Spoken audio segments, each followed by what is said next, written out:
The Selfish Giant, Part 1.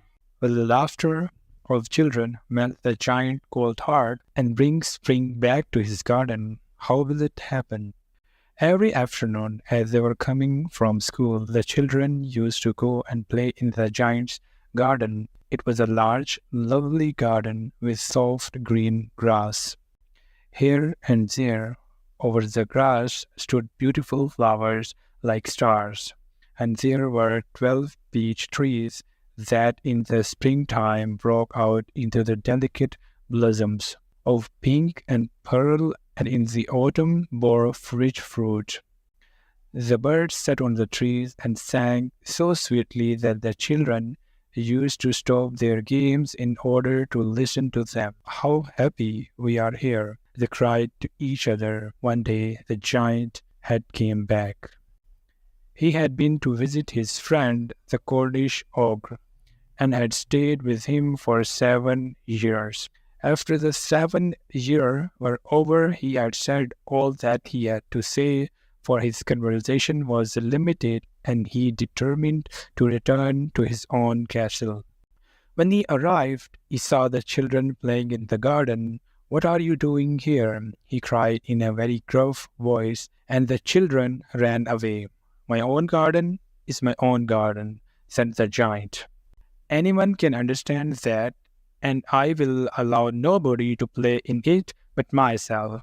So he built a high wall all around it and put up a notice board: "Trespassers will be prosecuted."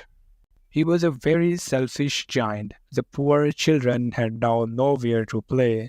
They tried to play on the road, but the road was very dusty and full of hard stones, and they did not like it. They used to wander around the high wall when their lessons were over and talk about the beautiful garden inside. "How happy we were there," they said to each other. Then the spring came, and all over the country there were little blossoms and little birds. Only in the garden of the selfish giant it was still winter. The birds did not care to sing in it, as there were no children. The trees forgot to blossom. Once a beautiful flower put its head out from the grass, but when it saw the notice board, it was so sorry for the children that it slipped back to the ground again and went off to sleep. The only people who were pleased were the snow and the frost. "Spring has forgotten this garden," they cried, "so we will live here all the year round." The snow covered up the grass with her great white cloak, and the frost painted all the trees silver. Then they invited the north wind to stay with them, and he came. He was wrapped in furs, and he roared all day about the garden and blew the chimney pots down. "This is a delightful spot," he said. "We must ask the hail on a visit." So hail came. Every day for 3 hours he rattled on the roof of the castle till he broke most of the slates, and then he ran round and round the garden as fast as he could go. He was dressed in grey, and his breath was like ice.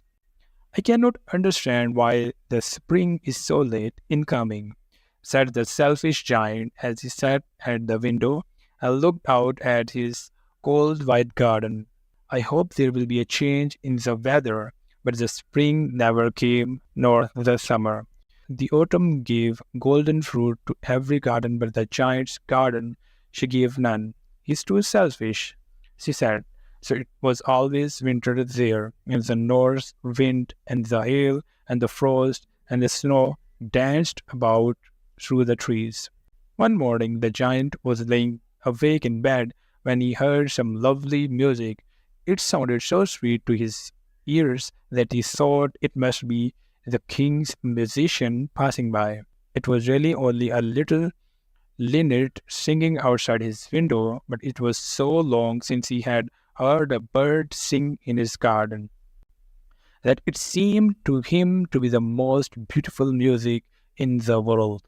Then the hail stopped dancing over his head, and the north wind ceased roaring. Delicious perfume fragrances came to him through the open casement. "I believe the spring has come at last," said the giant, and he jumped out of bed and looked out. What did he see? The Selfish Giant, Part 2. Can the giant's act of kindness keep winter away from the garden forever, or is more needed? He saw a most wonderful sight. Through a little hole in the wall the children had crept in, and they were sitting in the branches of the trees. In every tree that he could see there was a little child. And the trees were so glad to have the children back again that they had covered themselves with blossoms and were waving their arms gently above the children's heads. The birds were flying about and twittering with delight, and the flowers were looking up through the green grass and laughing. It was a lovely scene, only in one corner it was still winter. It was the farthest corner of the garden, and in it was standing a little boy. He was so small that he could not reach up the branches of the tree, and he was wandering all around it, crying bitterly. The poor tree was still quite covered with frost and snow, and the north wind was blowing and roaring above it. "Climb up, little boy," said the tree, and it bent its branches down as low as it could, but the boy was too tiny, and the giant's heart melted as he looked out. "How selfish I have been," he said. "Now I know why the spring would not come here. I will put that poor little boy on the top of the tree, and then I will knock down the wall, and my garden shall be the children's playground forever and ever." And he was really very sorry for what he had done. So he crept downstairs, opened the front door quite softly, went out into the garden. But when the children saw him, they were so frightened that they all ran away, and the garden became winter again. Only the little boy did not run, for his eyes were so full of tears that he did not see the giant coming, and the giant stole up behind him and took him gently in his hand and put him up into the tree. And the tree broke at once into blossoms, and the birds came and sang on it, and the little boy stretched out his two arms and flung them round the giant's neck and kissed him. And the other children, when they saw that the giant was not wicked any longer, came running back, and with them came the spring. The Selfish Giant, Part 3. What do the golden branches and silver fruit of the tree symbolize within the story? "It is your garden now, little children," said the giant, and he took a great axe and knocked down the wall. And when the people were going to market at 12 o'clock, they found the giant playing with the children in the most beautiful garden they had ever seen. All day long they played, and in the evening they came to the giant to bid him good-bye. "But where is your little companion?" he said. "The boy I put into the tree. The giant loved him the best because he had kissed him." "We don't know," answered the children. "He has gone away. You must tell him to be sure and come here tomorrow," said the giant. But the children said that they did not know where he lived and had never seen him before, and the giant felt very sad. Every afternoon, when school was over, the children came and played with the giant, but the little boy whom the giant loved was never seen again. The giant was very kind to all the children, yet he longed for his first little friend and often spoke of him. "How I would like to see him," he used to say. The years went over, and the giant grew very old and feeble. He could not play about any more, so he sat in a huge armchair and watched the children at their games and admired his garden. "I have many beautiful flowers," he said, "but the children are the most beautiful flowers of all." One winter morning he looked out of his window as he was dressed.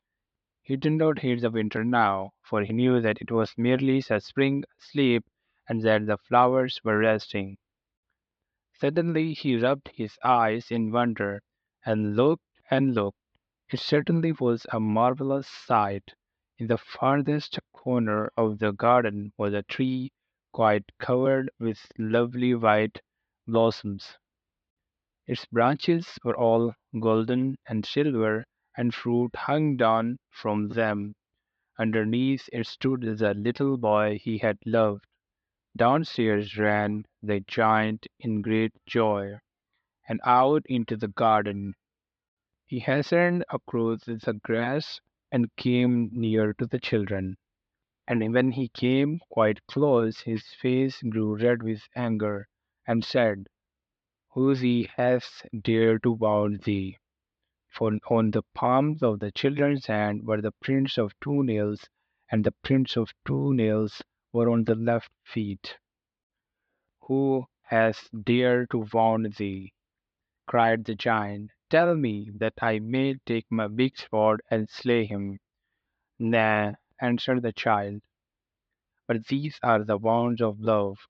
"Who art thou?"